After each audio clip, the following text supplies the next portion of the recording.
Hello everybody, I'm Justin Beck. And I'm Chris Cobb. And welcome to The Closing, your weekly recap of the top commercial real estate news from this past week. Just a few tasty morsels of commercial real estate goodness to send you off into the weekend.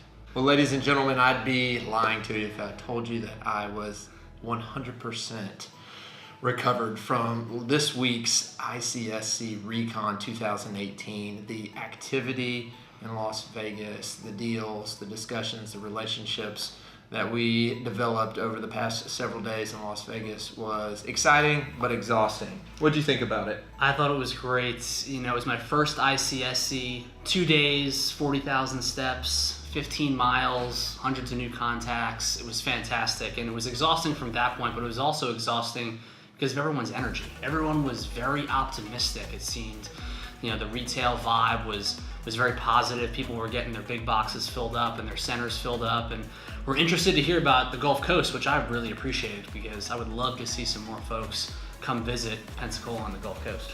Definitely a positive vibe. The numbers, they say, were down a little bit from last year, but I thought that the attitude was very optimistic. And a few things that I noticed, you know, a lot of folks are talking about REITs, publicly traded REITs in the retail space, and them being out of favor by Wall Street. But I tell you, there's some really good ones, and we're lucky in the Gulf Coast to have them operating here.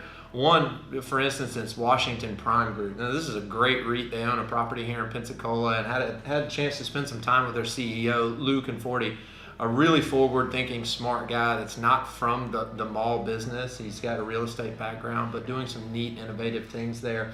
DDR implementing a strategy to consolidate their properties, be a little bit smarter with what they have. Great group of individuals there running a great operation. And then Regency Centers, you know, they've got some properties in Tallahassee, and I learned while I was there that their overall occupancy across their whole portfolio, which is several hundred properties, is over 96%. So when we talk about retail being down and being in the outs, you have a publicly traded REIT with an occupancy rate of over 96%. That's pretty darn good. That's pretty darn good, you're right. And I had a similar meeting with Cedarwood, who owns a mall here in Pensacola and also owns one in Panama City. Same thing, we're just trying to talk to them about their leasing, their property management, and both of their centers are 100% leased up right now. They said maybe in the near future, but they're doing pretty good, and they wanted to keep in touch. So it's great to see some of these bigger owners on the Gulf Coast, have basically zero vacancy. Fantastic stuff at ICSC. Well, ladies and gentlemen, we had a great ICSC as we discussed, but of course, Amazon was on the top of many people's minds. It seems like the threat of them taking over the retail industry has, for some intents and purposes, passed for the time being, but a lot of folks in several cities across the U.S. are still thinking about Amazon all the time as it relates to this HQ2, headquarters 2 for Amazon, but Apple's taken a little different approach, right? Yeah, they have. So they tried to avoid, I guess, what most sources are calling a beauty contest, and decided to be a little more quiet with their approach to finding an HQ2. So Tim Cook was in North Carolina doing a few things, one of them being giving a speech at Duke's graduation, but met with some city officials and some government officials while he was in Raleigh-Durham area to talk about possibly putting HQ2 for Apple in North Carolina, which I think is a great approach to it. You don't cause a lot of public attention to yourself, maybe gives a little more leverage, but it's also, I think, just a much better way to try to expand and find a new home for your company. It's typically the more traditional approach. We see in Northwest Florida, we have site selectors come to town representing clients, and very hush-hush about who they're working with, and it seems to be Apple just has a culture of being quiet and being secretive with a lot of the things that they do, so this is not a surprise. But it'd be interesting to see what happens, and if they build another spaceship like they've built in California for their second headquarters. So interesting approach, and be interesting to see what happens. Well, let's stay on the technology theme, but shift over to the all-seeing eye, that is Facebook.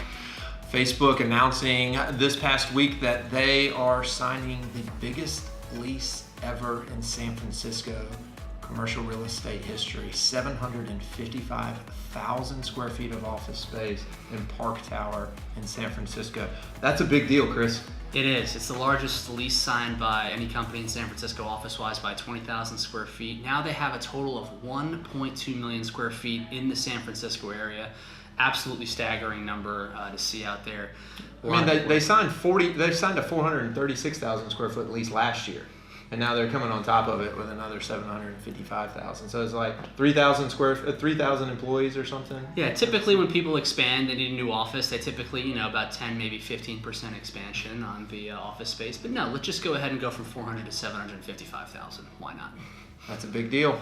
It is, and it's great though to see for Facebook to keep growing and Facebook to keep growing in San Francisco, which is a place that they've called home for a long time. And who knows, maybe we'll see Facebook look for an HQ2 on the East Coast here coming up soon. We just saw Apple and Amazon searching for one. Maybe Facebook's next on the docket. That made perfect sense. Fast casual concept McAlister's, which has been experiencing a meteoric rise in the past couple of years, which has over 400 stores now nationwide, has been expanding into more urban areas.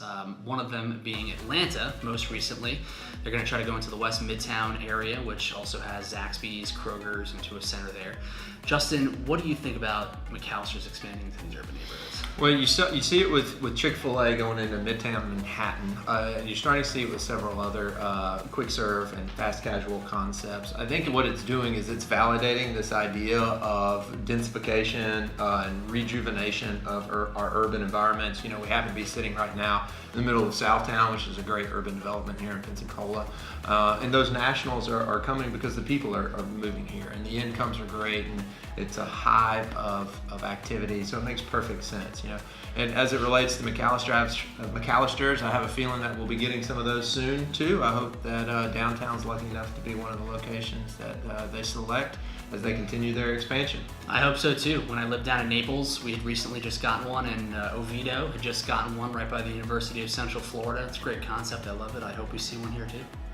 Multifamily developer Greystar has announced plans to develop several hundreds of apartments near the Washington, D.C. Nationals baseball stadium. This is pretty interesting. We've got a baseball stadium here in Pensacola, and we've got a multifamily developing around it. This seems to be a theme. What are the details on this, Chris? So it's going to be a 7.3 acre site. They want to have about 1 million total square feet of apartments and maybe a little bit of retail. It's right by the Nationals baseball park, as Justin had mentioned. The site was appraised for about $73 million, but it sold for an undisclosed price, so it's got to become maybe somewhere in that range. Who knows? But what I really like about this is it's very creative from the standpoint of this is an old CSX rail site, and I love to see a lot of the old infrastructure, a lot of the older used pieces of property commercial-wise being used and repurposed for highest and best use and used for something like this. It's great. It can happen in many cities. I know we got a couple sites around Pensacola, I think, that might be good candidates for that, but I love the repurposing of the real estate. Quality developer, a great use for the land, and we love to see that densification. Well, ladies and gentlemen, there you have it. This week's The Closing, fresh back from Las Vegas and ICSC, but still a very active week across the country. Besides retail, we have some fantastic multifamily development going on in Washington, D.C. We've got the technology giants doing big things across the country. And again, a lot of fantastic retail happening. Anything else you want to add to that, Chris? Nope, that's it. Another great week. Had a blast at ICSC for my first time. Really loving the optimism. I'm feeling it. I'm looking forward to getting on it again next week. Have a great Memorial Day weekend, everybody, and we'll see you back here next week on The Closing.